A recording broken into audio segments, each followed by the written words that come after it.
Hey, this is Simon. We have a lot of fun with our spoiler section and we want more of you to have access. So we've added the spoiler perk to the Landed Knight tier. Follow the link to buy me a coffee in the show notes and sign up to hear the future. Thanks.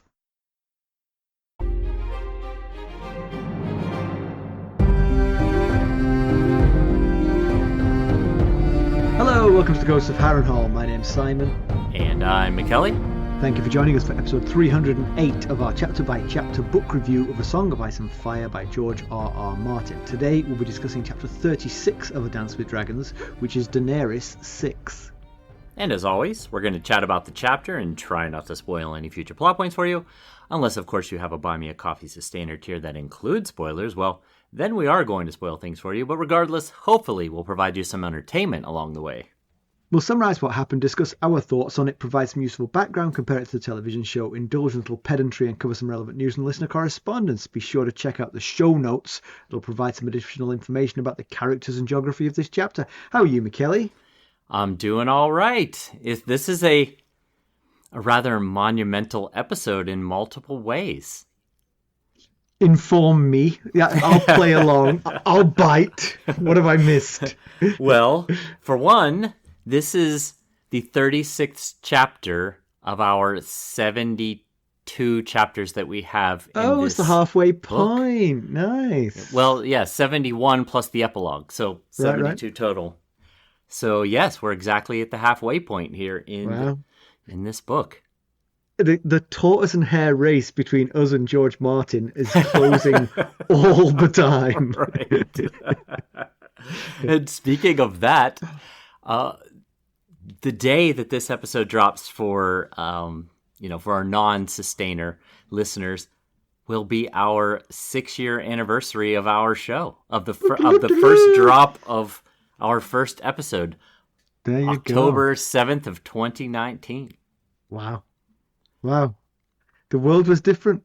It sure was. We were different. Yeah, presumably. I did know that was coming, the anniversary, only because you told me, but I hadn't noticed the halfway point, but that is exciting. So yeah, wow. I just realized it as I saw 36, and I thought, wait, there's 71 chapters and an epilogue. Is there a right. prologue too? Your math is correct, but is there a prologue as well? There was a prologue. So, yes, so when we're halfway through the next episode, we'll actually be at the halfway point. Right. I jumped the gun on this one. So next week, we'll do this whole conversation over again. Anyway, how are you doing, my friend? I'm doing well. Carson and I went to the beach this weekend, which is a good idea. That's right, yes. Would normally be a good idea, but for a cataclysm of hurricanes clustering off the coast, which meant we didn't get such great weather. So we came home early to avoid the worst of the weather. I mean, it's nice there, but we might as well be trapped indoors here. Right, sure. Yeah. Just as we got in the car to leave, my phone rang, and it was a lady, and she was asking for Anna, and I was like, "There's no Anna here." And to be clear, I don't recommend using your phone in the car, but I have a hands-free thing, so I was just talking to the car, which meant that Carson could hear the conversation too. Right. Okay. The lady said, "Oh, I'm sorry," and we hung up. End of story. But then I get a text a minute later, and it's from the same number that called, and my car is very clever. It will read my texts out without me having to read them. Right. So it said something like, "I'm really sorry, I didn't mean to disturb you." Because Carson said, "Oh, she said that because you were pretty grumpy." Because I get a lot of spam calls, and I can't screen calls. I have to answer when the phone rings. I know you don't believe me, but it's true. That is. I'm going to have to take your word for that one. Anecdotal evidence would suggest otherwise, but we'll go with it for this story. To be clear, my phone is very often on silent or out of my reach. So that's why it appears that I'm screening your calls. But she said, "You were just sounding grumpy. That's why she sent that thing." So I I texted back, and again, I can do this all by voice. Right. I realize now how clever my car is. I said, no problem at all. And then a few seconds later, I got another text back saying, you sounded like you had a nice voice. Oh, goodness. My name is Michelle. Oh, wow. An elaborate scheme there. Call first with the obviously wrong number. Right. Make sure you get a guy. And yes. It was quite good. We riffed on what the response should be. Carson wanted to, because it's voice activated, Carson could have responded too. She wanted to say, first of all, his wife is in the car and she's hearing all of this. And second, no, he doesn't have a nice voice. It gets old in a hurry. Trust me. Trust me. And trust all his listeners too. They all think it. And our other idea was to immediately go to her and say, I'd love to meet up with you. Could you send me $700 for a plane ticket? Scam the scammer before they get a chance to scam you. Yes. Well, and unfortunately, I imagine you're not alone in having received such a scam. And when I talked to Carson about it, I was like, man, if I was my age or older and alone, you can see how you would fall into it, because absolutely. She was sweet and charming, and and she said I had a nice voice. You don't get many compliments when you're on your own. I mean, but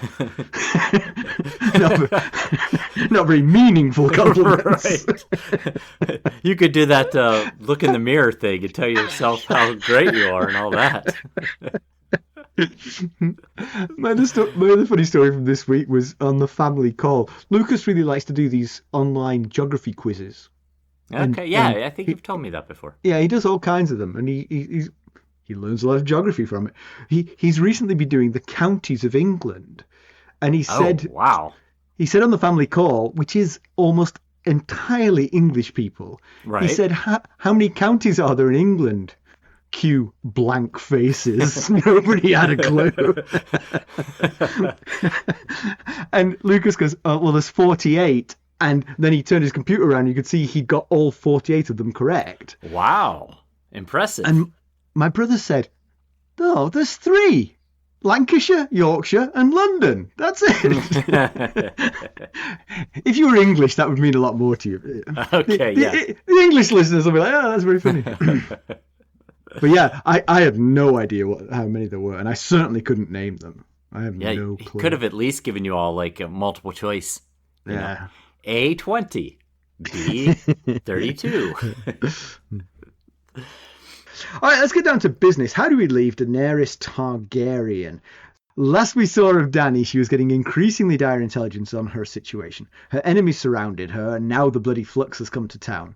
Brown Ben Plum arrived with 3 Astapori who tell an awful tale of the end of Astapor.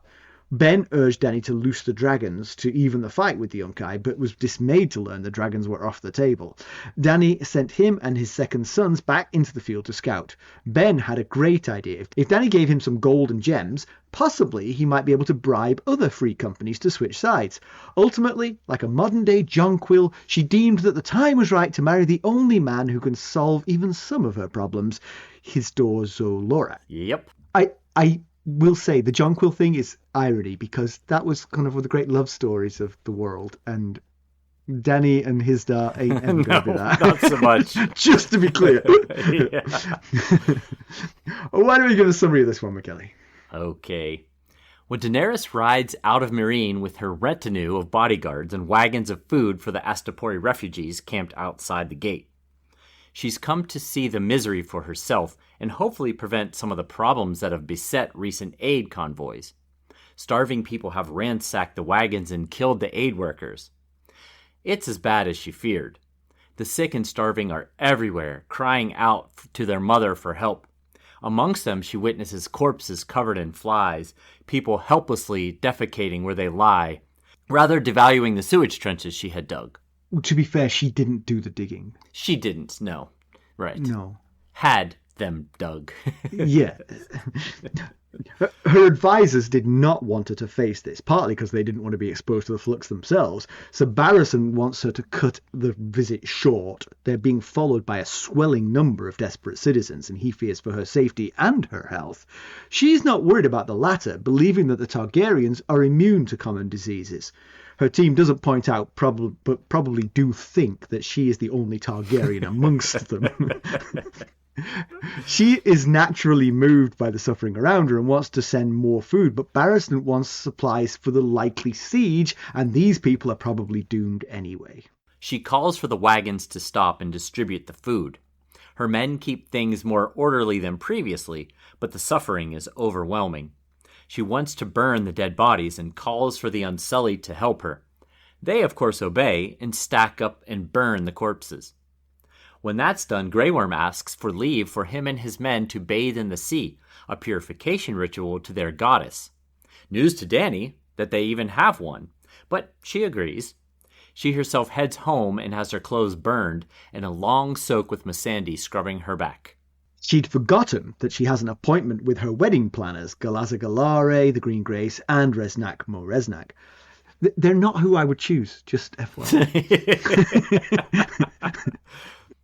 They inform her that part of their marriage rituals include the groom's family inspecting her lady parts. She informs them that she draws the line quite a bit before that. But Galazza Galare and Resnack wear her down. Any ceremony without the rituals would leave her only as a concubine in the eyes of the nobles of Meereen. She'll wear the floppy ears as she thinks of the things she must do to satisfy these ingrates. One last plea for reopening the fighting pits is rebuffed. Well, by her anyway. But she agrees that Hisdar can do it when they're married and he's king. She dines with the man himself. He, while presumably pulling the strings, agrees that the rituals are ridiculous. The kind of thing a young royal couple would sweep away on a tide of modernity. He'll bring peace with the young Kai, but they want some recompense for their losses. Gold and gems, an unbothered return to slavery in Yunkai and Astapor once it's rebuilt, and Hisdar installed as the king of Meereen alongside Dany. The conversation is cut short when Barristan enters with news that Darrio has arrived. Dany apologizes for her abrupt departure, but she must go to her captain. Hisdar thinks the sellsword should wait, but understands that Meereen must come first. Darrio is hurt. A crossbow quarrel has grazed a temple, leaving him covered in blood. He drips blood while he modestly burnishes his reputation and gives her his patented charm. So Barristan is less charmed and calls for news. Astapor is gone, the slaves are coming north. He's reconnoitred and the host is formidable. He'd recruited several new groups, but Dany cannot help but think of these people as turncloaks. Darrio is of the opinion that they have been swayed by the nobility of her cause. He mentions that some are Westerosi, but Dany doesn't seem to even notice that detail. He also reports that Brown Ben Plum and the Second Sons have gone over to the Yunkai. Crickets. Shock. Awe. Taking the bride gold with him. Yes. As you worried. He promises that the next time they meet, he'll kill Ben. Dany is bereft at the news, as is Simon. She wonders if this is the second or third betrayal of which she was warned. There's general uproar, but she brings everyone to heel. They need to close the gates, bring the fighting men within, and leave the dying refugees without. She dismisses everyone and tends to Darrio's wounds. She admits that it's he, not Hisdar, that she wants, and after he promises to never abandon her, the scene closes to the sounds of Marvin Gaye. Technically it doesn't, but No. I didn't want to say what happens at that point in our podcast. But put it this way, I'm British. I was very embarrassed by what went on after that. Well, I think it technically just ends with him saying, I've never had a dragon, and she says, what are you waiting for? And they go to kiss. Yeah, But okay, you see, that's too much. Just the sexy talk before is too much for me. Well, we could totally ruin that mood by talking about the beginning half of the chapter. Yeah, the foreplay of Ugh, yes. wading through the dying and the dead outside the walls. Yeah, awful scenes. I mean, as bad, presumably worse than she thought. She'd been getting Right. reports, and it couldn't have been much worse when she thinks the bodies are covered in blankets, but the blankets turn out to be flies eating the bodies. Ugh. That's not Yeah, great. it's pretty terrible. Yeah. But right off the bat, she drops this nugget that Targaryens are resistant to illness. Yeah. What do you think of this? Do you think it's true?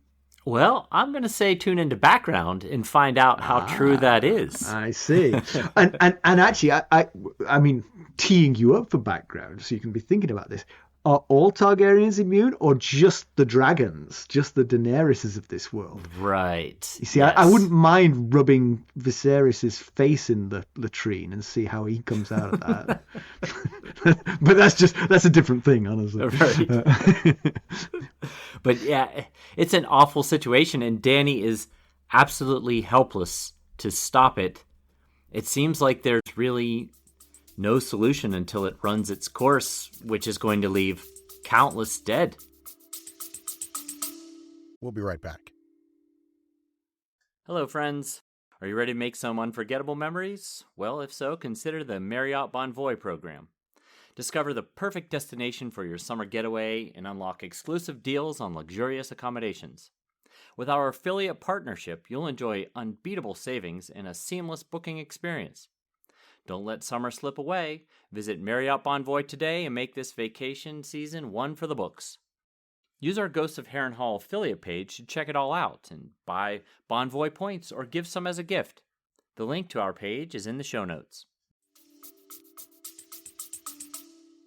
Yeah, and it's kind of interesting that her advisors and her Khalasar and her Blood Riders, and none of them actually want to help out there. They want to keep their distance. They don't want to die. Her Unsullied roll up the sleeves and get to work. But it's also interesting that the Unsullied had this purification ritual at the end of it, which was probably the right thing to do, which is go wash yourself in the sea, get rid of that as much as you can off you. And all of that got me very much on a kick of reading up about dysentery. Man, I've read up about dysentery this week. You have. Not believe. I mean, for like a year, you've been studying dysentery. I have been really, but this week was the worst. I was like elbows deep in dysentery this week. Ew, that sounds unpleasant. That's not what I would say. But I am once again going to lay some scorn at the feet of the maesters. I mean, I realize we're in Essos, but presumably it would have spread this way. In our world, the spread of reliable, verifiable information didn't get going until Gutenberg invented the printing press, right? Sure. Yeah. Because the sharing of knowledge was hampered by these isolated universities not being able to communicate with one another. Yeah, right. They didn't have a way of sharing that information. Westeros has the enviable situation that all their intelligent young men, and I will just comment here that it will be twice as enviable if they let the young women in as well. But very true. Baby steps, gather together to learn from the collected knowledge of all those who've gone before them. Right. They should have evolved quicker than we did. They should have. Yeah. Although I will say, certain universities will have certain strictures that stop research in one direction, and other universities won't. And that's one thing that could happen if you have it all in one university. Yeah, but at least in terms of disseminating the information, they didn't have to face that problem. And one of the technologies they would have come up with quicker than we did was the printing press. So then they could have been printing and sharing that information out with all the other maesters who were out in the field to say, hey, we've learned this thing. And one of the things they would have learned was some of the background of dysentery. Which you are an expert on. Right. So dysentery and cholera are somewhat related. I did learn this week that a major breakthrough was made in 1854 when a London doctor observed that cases were clustered around a specific water pump. He, after a lot of arguing with the authorities, he had that water pump turned off and the flare-up died down. because there was a diseased water pump that was killing everyone. Yeah. Do you know what this doctor's name was? I really don't even know which way to go to answer that question. I think you will be flabbergasted. His name was Jon Snow. No way. I'm not kidding. Seriously? Yeah, his name was Jon Snow. Did he spell it without the H as well? He did have an H. I'm sorry. Okay, but, you know, still in an audio podcast, we get away with it. Wow, how about that coincidence? Mm-hmm. That is actually really, really interesting. Yeah, but the thing is, even before then, I mean, so by the 1850s, we were beginning to understand germs and things like that. But the Romans, 2,000 years earlier, the Romans understood that their armies needed to build their latrines downhill, downwind, downriver of where they were staying. They'd figured that much out. Yeah, they might not have known the details as to why, but they figured out something. Exactly. I mean, first of all, happens. just the ick factor of having the latrines upriver of where you're drinking is... That's generally a really bad idea. Just exactly. Taste in general. So I mentioned that because maybe that's the Unsullied, their military training sort of ties in with that.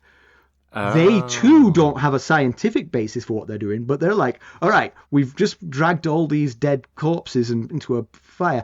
Let's go wash ourselves off, you know? There's something to this, you know? Meanwhile, all the others are just riding back to Meereen, spreading all of the bad germs. Mm-hmm. Yeah. So there you are. But that is very interesting information. Thank you for all the work you've put into studying this disease. The tip of the iceberg, believe me. When I saw he was called Jon Snow, though, I was like, oh, come on. I gotta include this now. Well, pretty much any attempt that Dany has made to help has only made matters worse. She sent healers, blue graces. That did no good. They just got sick. Yeah. She tried to separate the healthy from the sick. That didn't work because the sick died and the healthy ended up becoming sick, and all she did was separate families in their last moments. So, and the bodies do need to be burned, but who was going to do it? The Astapori were too sick and weak to do it. Anyone else it would be taking great chances to spread infection. And I think it's a major gamble for Dany to have the Unsullied handling this duty. If that, like Barristan said, you want to keep your strongest fighting force away from any chance of infection. If that spreads through the Unsullied, she might as well pack it in and call it a day if she doesn't have them. Yeah. And I'm reminded of Dany comparing Darrio to the Astapori, because surely she is feeling extreme guilt for the plight of the Astapori, because she hadn't stopped at Slaver's Bay, upended the slave trade. Many would be alive and healthy. Now, this is not to discount the freeing of slaves. No, yeah, I understand. And the lives of the Unsullied are, to say markedly improved is a bit of an understatement. You know, their lives have been completely, changed. Yeah, that's true, but also to a certain extent, they are still soldiers in an army who may well be on a very much losing side, and therefore... Yeah, that's true. But, many more slaves and free people are dead and dying than the, these Unsullied. And she tried to do the right thing, and so many died because of it. And I wondered, if she could, would she go back and do it again? Or would she sail on past Astapor and Slaver's Bay entirely? We'll be right back. This episode is sponsored by Audible. To get a free audiobook, or 2 if you're an Amazon Prime member, go to our exclusive URL, audibletrial.com/ghostsharrenhal. You can find the link in our show notes. Yeah, I mean, it does feel like fundamentally she hasn't solved any of the underlying issues. Right. She's given a temporary respite to a subset of the people there, but that respite doesn't last when she turns her back. Yeah. and probably won't last if she goes back to Westeros. And so in the meantime, she has caused more suffering, for all concerned. Yeah. Yeah. That's ultimately it. She tried to do the right thing, and it ended up in a lot of ways making matters worse for everyone involved, the slaves and the free people. And she suggests here sharing her Meereen's military rations with the Astapori, but as Barristan points out, that's just going to leave them ill-prepared for a siege. And he says, let me go out, let me take an army and go meet the Yunkai in the field. But she prefers the siege, using the walls of Meereen over a battle.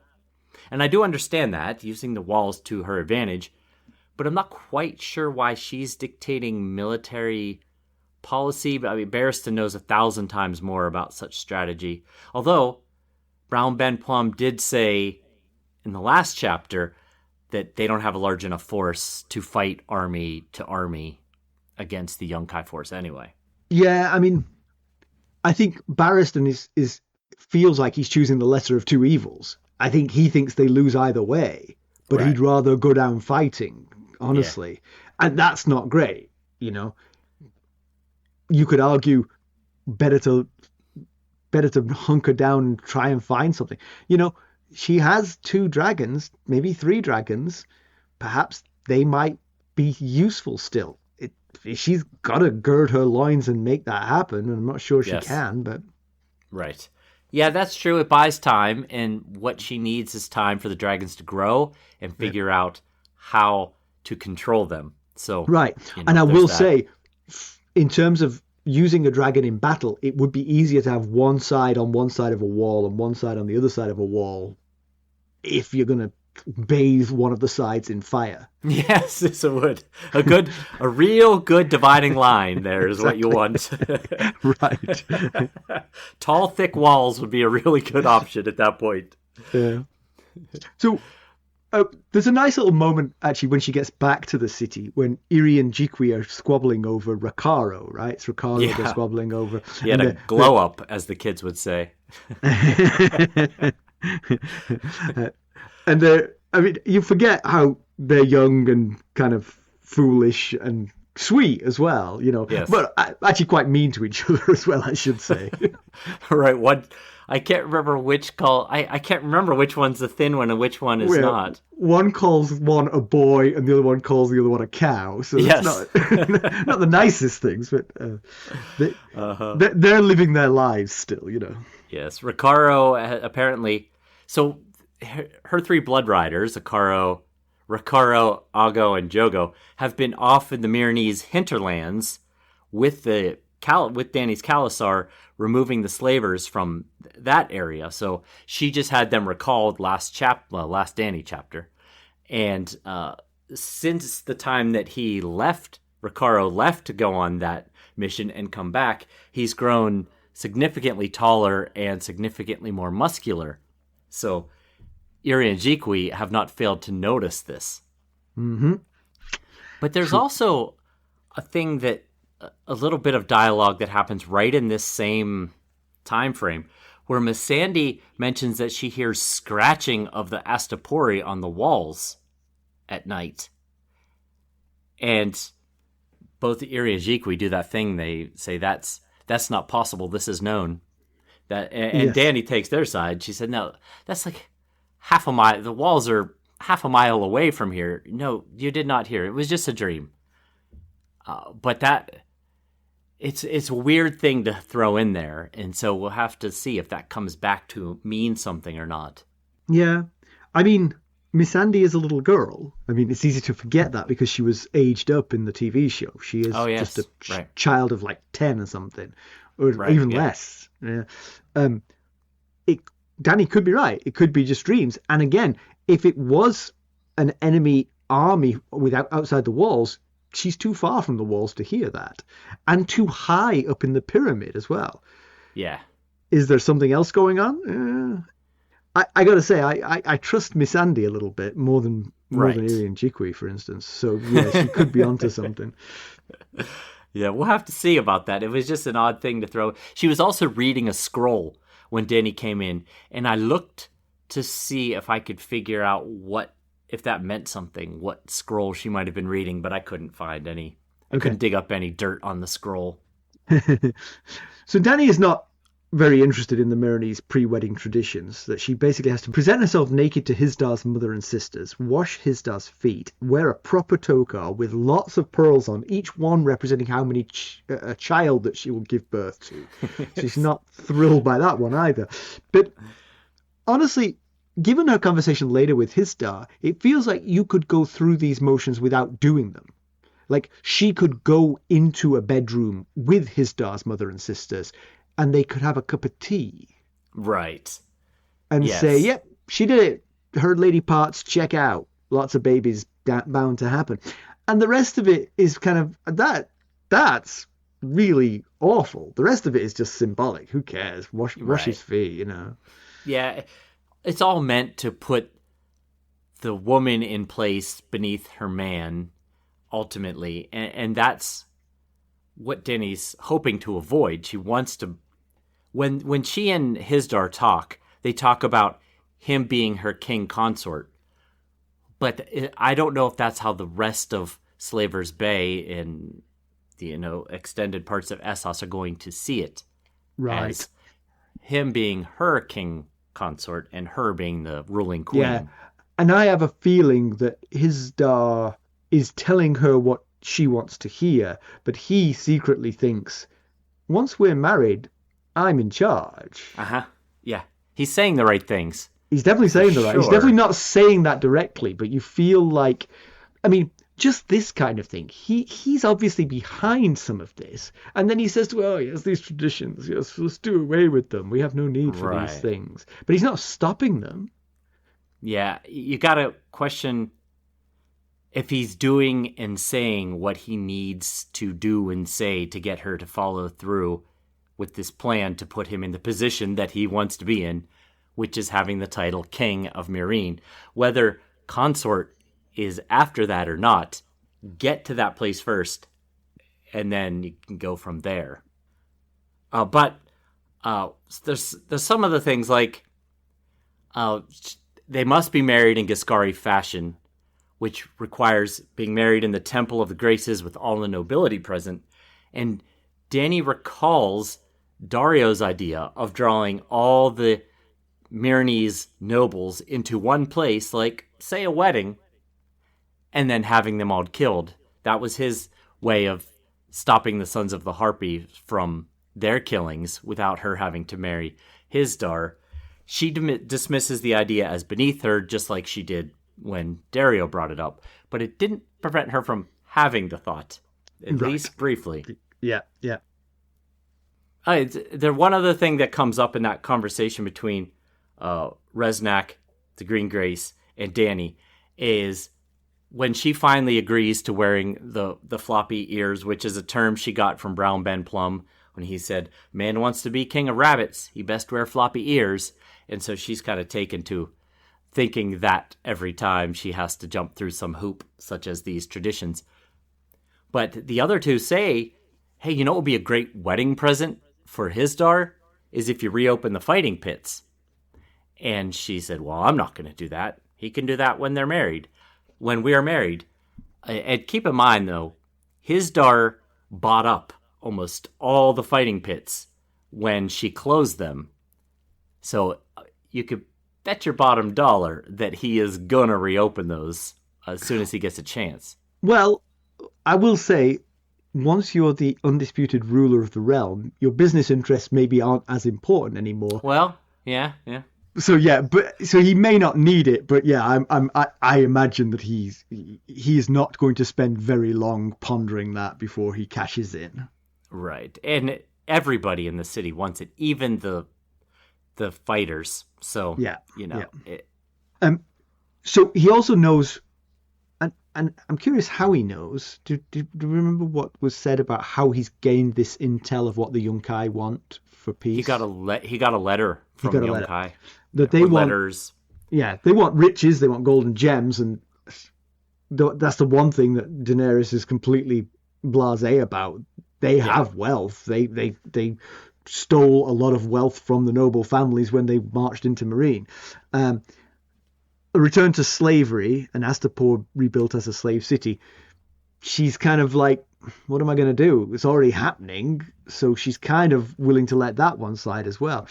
And she doesn't object to the third one. And the third one, to me, is the biggest red flag in the whole chapter, which is, if the enemy who's threatening to kill you all want Hisdar to be the king, then Daenerys should not want Hisdar to be the king. Yeah, that's a bit of a red flag there. Exactly. Yeah, how convenient. And he says it with a smug smile while he's conveying that. Right. I mean, there's already evidence that he is the Harpy, that the sons of the Harpy have been doing the bidding of. This does not help such suspicions, I'd say. Right. It's kind of worse. He's not just a traitor within Meereen. He's the traitor across all of Slaver's Bay, you know? Right. Yeah. You're absolutely right. That's the fact that the Yunkai put it in their demands. We want Hisdar. We want you to marry Hisdar and make him king and rule alongside you. She should put things on pause. She should be like, can I see that letter? Oh, I just accidentally swallowed it. Sorry. Yeah, it is what it said. I promise. But, the whole thing about wanting basically Yunkai says, we're going to return to creating slaves. Astapor is going to rebuild, and it's going to return to its slave driven society. And she says, listen, I knew the minute we rode away from the walls of Yunkai toward Meereen that they returned to slavery. Did I turn back and stop them? No. And when King Cleon came to me and said, join forces with me to crush Yunkai and stop their slave ways, did I join him? No, I don't, nor have I ever wanted a war with Yunkai. And that's true. I mean, the evidence points to the fact that she didn't do those things. But it just feels like everything she's accomplished, the whole New World Order that she's been striving to achieve, is just crumbling down around her. Yeah, I will say that she may not have specifically had that ambition, but in her ideal world, Yunkai fell into line like everywhere else in Slaver's Bay. So it's a little bit disingenuous to say she never planned that. She probably never got to planning it because all of the prior plans proved so troublesome she never got to make the later plans. Yeah. But had they not, Yunkai would have been next. Yeah, right. If she had established Astapor and Meereen peacefully as non-slave cities, you'd think she'd turned her sights on Yunkai at some point. Yeah. But it's just like everything. Everything is either being torn down or compromised away.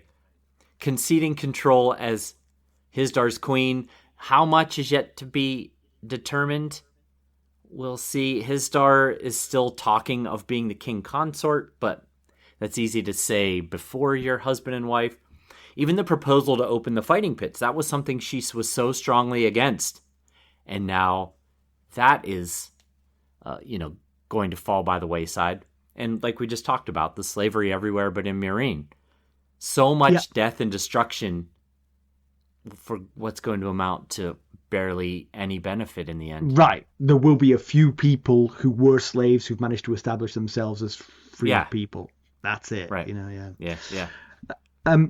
So when Barristan brings news that Darrio has returned, Dany, in that inimitable way she has of getting immediately flustered just at the mention of his name, she excuses herself from her private lunch with her husband-to-be, who is extremely sanguine about it. I mean, they are, this is Meereen's answer to Romeo and Juliet. Actually, this is Meereen's answer to Paris and Juliet, I would say. because remember, Juliet was betrothed to Paris. Oh, okay. I was like, you talking the city or the Hilton heiress? I don't know my Romeo and Juliet well enough, clearly. And the Romeo is actually Darrio, is the Romeo yes, of the situation. I see the comparison, yes. But how blasé does he have to be to be like, oh yeah, sure, go hang out with your hunky captain. I remember him, good looking fella, yeah. Yeah, and it makes you wonder, is there any chance that Hisdar was picking up on Dany's true feelings and thoughts? Because she wasn't like, she wasn't very cool about it, you know. She wasn't very low key. She was like me with Michelle. I was like, yes. Yes, well put. So I guess if he did pick up on it, either he had no choice. What's he gonna say? Right, he doesn't have a choice. But I felt he absolutely picked up on it. I felt everything he said made me think he totally understands what's going on here, and he's basically just giving her permission. Yeah, sure. You know, the Marines got to come first. I understand. Yeah. This one smelly sellsword who just came back from some scouting mission, you rush off and deal with him and leave me here. That I totally understand. Right. You see, it doesn't ring true, does it? It doesn't. No, it doesn't. Especially out of Hisdar's mouth. Almost nothing would make Hisdar say that, apart from him not really caring. You know, he just, he's just not really interested in the love aspect of this relationship. Yes, agreed. But so Darrio returns with some military positioning news, and so he reports that the Yunkai are marching up the coast road with 4 legions from New Gis. The ranks include elephants, Carthene camels, and Tolosi slingers, and that there are 2 Giscari legions sailing north of the Skahazadan to cut Meereen off from the Dothraki Sea. So they're beginning to surround the city. It does feel like a siege is imminent unless a peace agreement can be reached, or if Dany gives Barristan the green light to march an army out to meet the Yunkai army. But I mean, the thing is, the Yunkaiish demands are almost all immediately met. She's fine to give up the gold. She's already given up trying to stop them from slaving, and she's going to marry Hisdar. So 3 for 3. You know? Right? Yeah, absolutely. Yeah, she's basically conceded to at least the demands we've been given so far. Yes, I do recall that it was Barristan announcement that Darrio had returned actually cut Hisdar off. He may have had more on that list. Right. He may have said, you have to wash my feet. Yeah. Feet, Tokar, the whole shebang. But that's not the only news. What else does Darrio give? So the big other piece of news, which really leaves Daenerys crestfallen, is the news that Brown Ben Plum followed through on, honestly, Mackelly's suggestion to him. You and your big mouth. I know, I should have just stayed quiet. to betray her and go over to the Yunkai. Sellsword's gonna sellsword, but it did feel like he was both fond of her and an important part of her, you know, advisor corps, and to lose him is very sad. And Darrio is appropriately angry and wants to gut Brown Ben on her behalf. Yeah, I think the whole room, she at this moment she has convened her whole war council. Yeah, and I think everyone is kind of bursting out in indignation over this news. Remember, he being Brown Ben, did seem awfully disappointed in the dragons being unavailable in this war. And his response when she said, "I'm sorry, Ben, the dragons are off the table," he said, "Well, then you might as well just sell Meereen back to Yunkai and go about your way with wagons of, you know, riches." Yeah. So because one thing they know about sellswords is there are no old brave sellswords. Is that right? Yeah. There are brave sellswords and there are old sellswords, but they're not the same. He's not brave. he's going to go where the wind blows, you know? Yeah, and you looking back now, you can see that when he heard that news that the dragons were off the table, that's when he decided to switch sides, and that's when he comes up with the idea, hey, you know what? You're sending me back out to scout? Why don't you give me a whole bunch of gold and gems, and I'm going to go and see if I can scout and get some other free companies to join our side. Yeah. So, yeah, that's the exact moment. And it causes Dany to be reminded of her 3 treasons prophecy from the House of the Undying, once for gold, once for blood, and once for love. Now, we've talked about these, that the gold we felt pretty, at this moment anyway, the story's not complete, but it seems most likely to be Jorah. Yeah.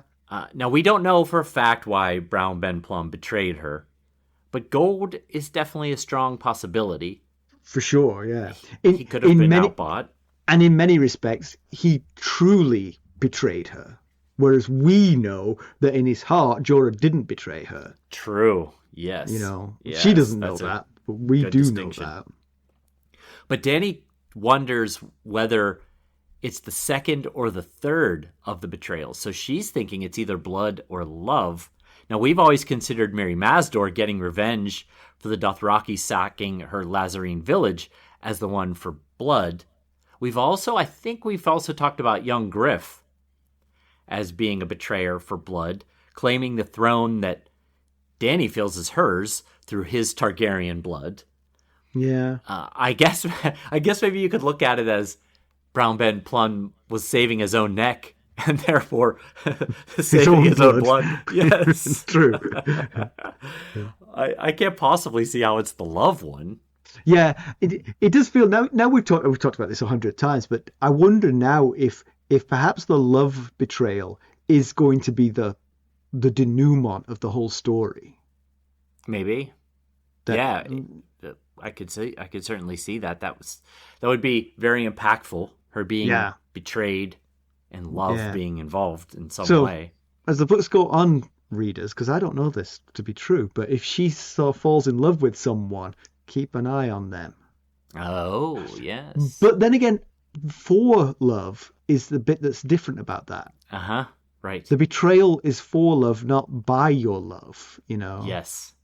That is a very noteworthy distinction right there. Yeah. Now, personally, I'm not sure that Brown Ben Plum is a central enough character to be mentioned in this prophecy. At least not yet. Maybe it will come to be, but... Yeah. So the news of the betrayal causes Dany to get very angry, and she shouts over everyone, finally gets them to shut up. It's time to seal the gates. Nobody in or out. And honestly, that makes a lot of sense. I'm amazed that the gates were ever open other than for the aid convoys to go out to the people.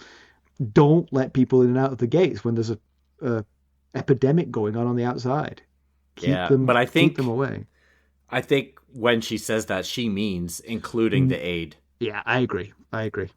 Yeah. Which is a complete 180 from the start of the chapter when she was going as far as considering sharing her own city's food stores with the Astapori outside the gates. I won't have them eating corpses, she says. But actually, thinking about that, I do wonder if she should send a letter to the Yunkai immediately and say, look, we're in no position to fight you. Here's a wagon full of gold. I won't interfere with your slaving, and I'm marrying Hisdar tomorrow. Turn around and go home. Turn around, go home, and you give some basic medical treatment to these people, please. You know. Yeah. And then she can keep feeding them because she's not preparing for a siege anymore. That makes absolute sense.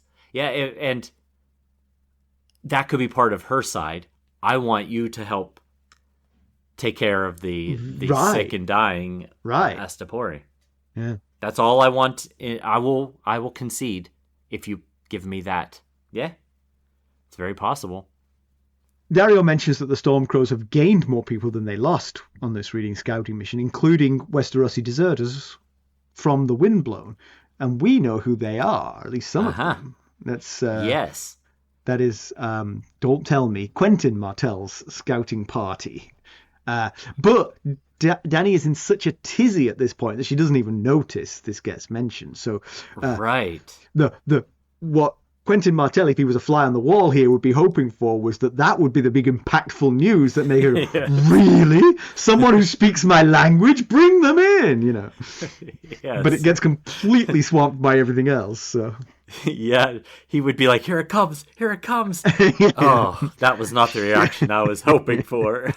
Yeah, the Tattered Prince, the commander of the Windblown, had commanded this Westerosi group to pretend to defect from the Windblown so that he has the option to turn his cloak if he wanted to. He was kind of trying to pull an Umber move here and have kind of back both sides. But we know Quentin and Drink and Arch, this is their plan all along, was to get to Daenerys. They've gone basically across the known world to get to her. They're finally here, and she's like, Brown Ben Plum betrayed me? I don't care about these Westerosi. No, these flies on the wall are like, who is she talking about? Who? A plum? A brown plum? So then Daenerys helps Darrio out of his bloodied clothes and tends his wounds. Well, she's not going to do it herself when she's got lady servants hanging around. So Iri and Jiqui actually do the tending, but she's very solicitous of his needs. And it dawned on me, is this the first time they're sleeping together? Yes. Yeah. I'm amazed. I thought they've been sleeping together for chapters. I was like, wait, really? Because I mean, they built up to it like it was the first time, but I was like, they do this every time they see each other, don't they? You're probably a bit. The show probably colors your opinion a bit, huh? Apparently so, because the will they, won't they was lost on me because I thought they were. The last we saw them together, they did start with some heavy flirting, but then she got upset by him suggesting gathering all the nobility together for a fake wedding and then killing them. And then he calls her a broodmare queen, that she's just there to give babies to her king. And that's when she kicks him out and tells Barristan he's to report to you only from now on. Yeah. So, do you think then that this first time was precipitated by his brush with death, because he did get hit in the temple by a crossbow bolt? Yes, that's a brush with death in my book. Yes, I think that certainly had something to do with it. She realized I could lose him at any time. But also the impending nuptials as well. Yeah, cold feet, Right, yeah.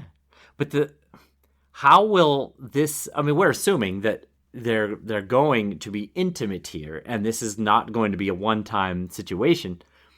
How will it complicate the situation with Hisdar? Like we talked about, will he care? I think he possibly might not care if they can keep it from the outside world, because he wants the position of king more, or at least as much as he wants Dany. The one thing I think he might care about is issue. Yes. That he might care about. You know who else is going to take issue with it? Is one Sir Barristan Selmy. He doesn't seem like the kind of guy who is going to be cool with it, but he's also someone who has been a member of the Kingsguard for a long time and has turned a blind eye to inappropriate things many a time. And more inappropriate than this, if you ask me. Yes, very true. And he also doesn't get an opinion, so... yes. And rarely voices one, to be honest, to be fair to him. Let's do some spoilers. Remember, if you join us at the upper tiers of the Buy Me a Coffee Sustainer levels, you can get the spoilers. Excellent spoilers. All right. Thank you, sir. How about some background? Okay. So Dany isn't too worried about contracting the bloody flux, because Viserys, who's always a font of trustworthiness, told her that Targaryens are immune to the common ailments of regular people, and from her own anecdotal evidence, she has no memory of ever being sick, so she thinks he might have been onto something. Yeah. And this concept was actually part of the doctrine of exceptionalism. The doctrine that King Jaehaerys I worked out with the faith of the Seven to allow the faith to accept the incestuous marriages within the Targaryen family. The basic tenet is that the Targaryens aren't like regular people and shouldn't be held to the rules that govern them. One such example given in the doctrine is that the Targaryens aren't susceptible to common ailments like normal people are. Unfortunately for the Targaryens, and especially for Dany in this chapter, that idea is less than foolproof. Several Targaryens are known to have died of fairly common diseases and illnesses. For instance, another Daenerys Targaryen, the daughter of King Jaehaerys and Queen Alysanne, fell ill with the shivers, which is a disease that brings on a sensation of extreme coldness ending in uncontrollable shivering, lips turning blue, and vomiting blood before ultimately death. The 7-year-old complained to her mother that she was cold, and the situation worsened until her death a mere day and a half later. And there are many other examples of Targaryens succumbing to illnesses such as gout, consumption, and 3 Targaryens died during the Great Spring Sickness of 209 and 210. But you did have a theory that maybe only true... Right. I wonder if they'd thrown Daenerys the First onto a fire, she might have got over the shivering sickness and come out of it, like, you know. Yes. They did send for a dragon from Dragonstone to exactly. Yeah. Because this was King Jaehaerys and Queen Alysanne. Both of them, they were a dragon-riding couple. Yeah, so that kind of undermines it a little bit for me, because it feels like in the age of dragon riders, then they should have been immune. Yes. If it came through. I could imagine as the dragons died out, the Targaryens became more and more human, you know, and so. Yeah. But you're giving good counterexamples. All right, excellent. Comparison with the television show, his star is a much more likable character in the show. He is obviously hurt by Dany's crucifying his father and ending his family's easy road to wealth, but he does respect her and he wants her to succeed. He would like her to respect the traditions, but he isn't going to tell the Conqueror how to do her job. He is also not manipulating her. She chose him in the show. Oh, yeah. That's a big distinction.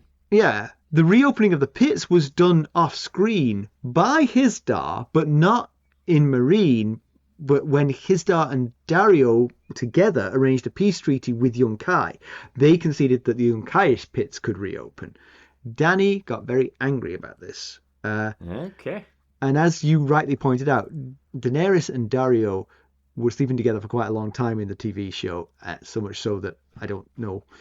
I have no idea when it started, the TV show. It felt like it was going on from the beginning. It felt like she slept with the first Darrio. Before they changed actors. Exactly. I forgot about that. You remember the first actor was the guy from Deadpool. Oh, he was the bad guy from Deadpool, the one who. Okay, I did not remember that. Obviously, yeah. All right, pedantry. I didn't really notice anything here. I mean, I'm always questioning character decisions, but nothing pedantic. All right, news and notes. So a thing has come up on the Discord server, which is very interesting. Last week we were doing the Bran 3 chapter, and a lot of people on the Discord server were aware of a theory about what Bran was eating to get the green sight or the... and the weirwood paste. And the weirwood paste.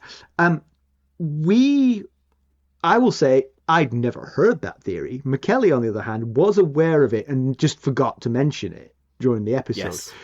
We're going to talk about it a little bit, but we're going to do it next week when Theon thinks he hears Bran, because we think that's a better time to do it. Daenerys is completely unaware of Bran, so this would be somewhat, somewhat out of the blue if we suddenly had another discussion about Bran. But again, we love the discussion. Thanks for bringing it up, everyone, and we'll certainly talk it through next time. I'll say that I think it's all a bit of smoke and nonsense, really. Just so you know.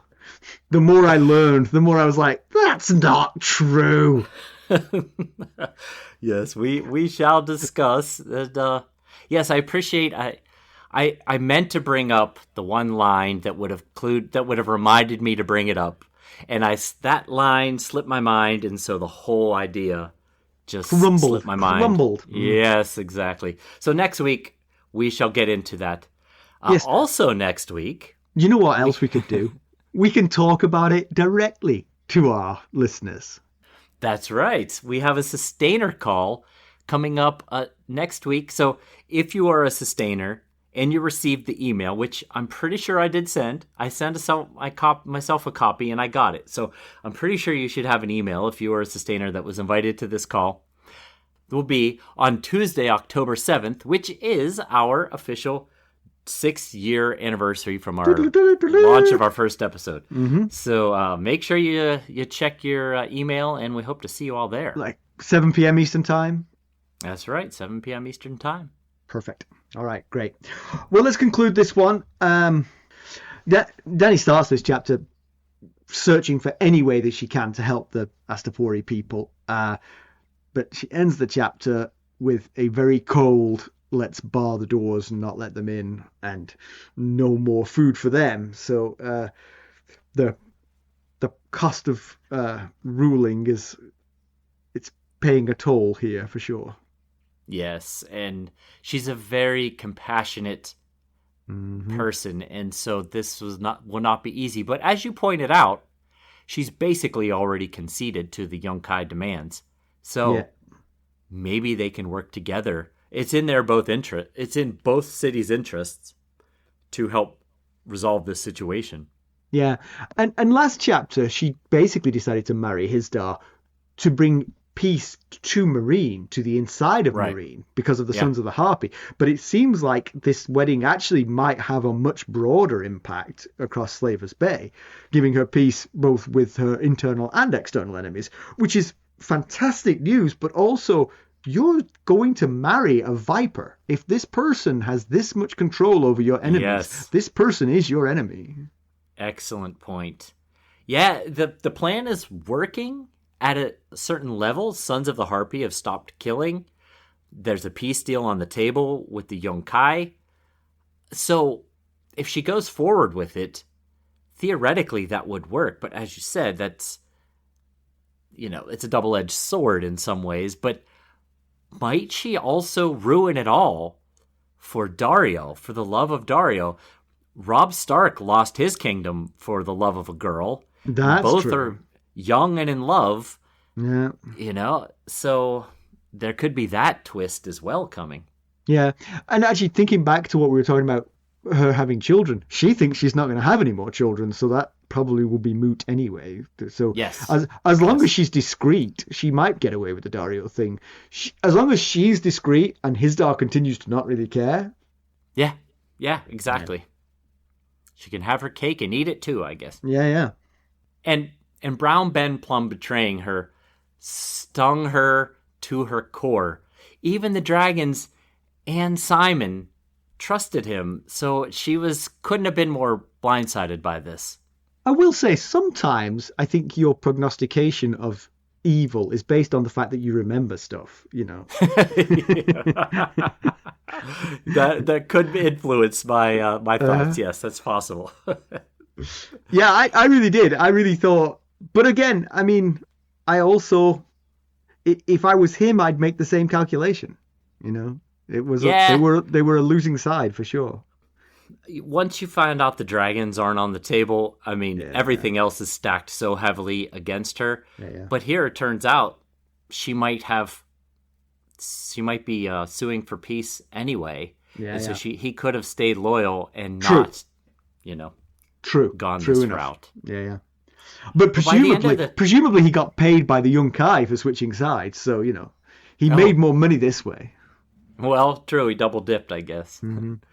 But like I said earlier, by the end of the chapter, it feels like everything that Dany has fought for and worked so hard for and so many people died for is just all falling apart. I do wonder, actually, if from George Martin's perspective, this is the way out of this quagmire. I mean, he put her in a quagmire. Yes. It was very difficult to see a way out of it.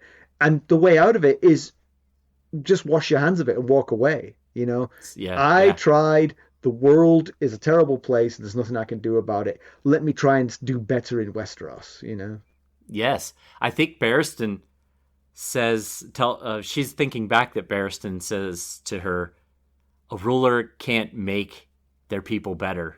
Right. Right. And he brings up Baelor the Blessed, building the best sept to the faith of the seven that there could be, but yet the people are still human, and humans are fallible, if nothing else. But it's heartbreaking for Daenerys because she's worked so hard to achieve some good ends, all of which are crumbling around her ears, and she's going to be left with nothing to show for it, essentially. Now, I do want to say, some people, like the Unsullied, their lives have improved. I'm sure there are others whose lives have improved, but by the vast majority, slave or freed person, it has not. Yeah, life has not improved much. Yeah, and I'll say she's improved the lives of some individuals.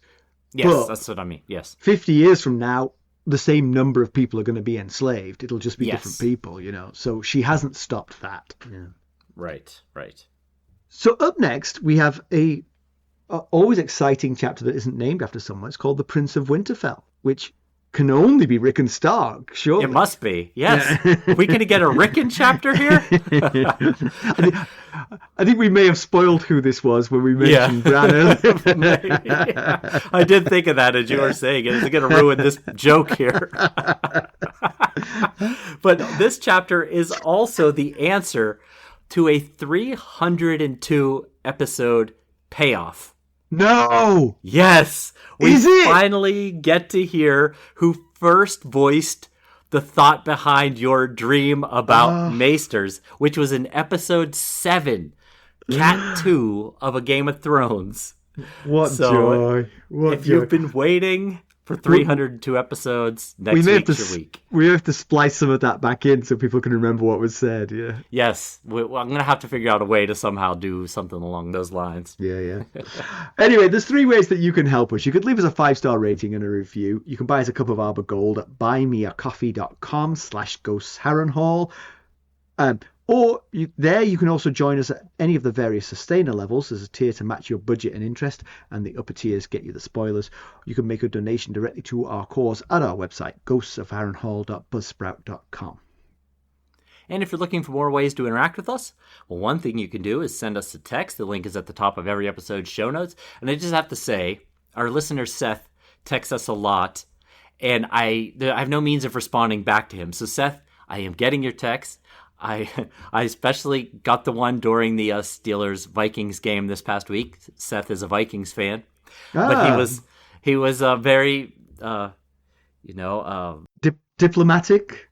He was very diplomatic and supportive of the Steelers' impending victory. So Seth, I do read those. I appreciate those. But as like with everyone, we have no means of responding. And if you're interested in keeping up on the latest Ghosts of Harrenhal news and developments, well, I suggest you check us out on our social media. You can follow us on Twitter at Ghosts Harrenhal, or on Facebook, Instagram, Discord, and YouTube. Thank you for listening. Thanks. Bye. Bye.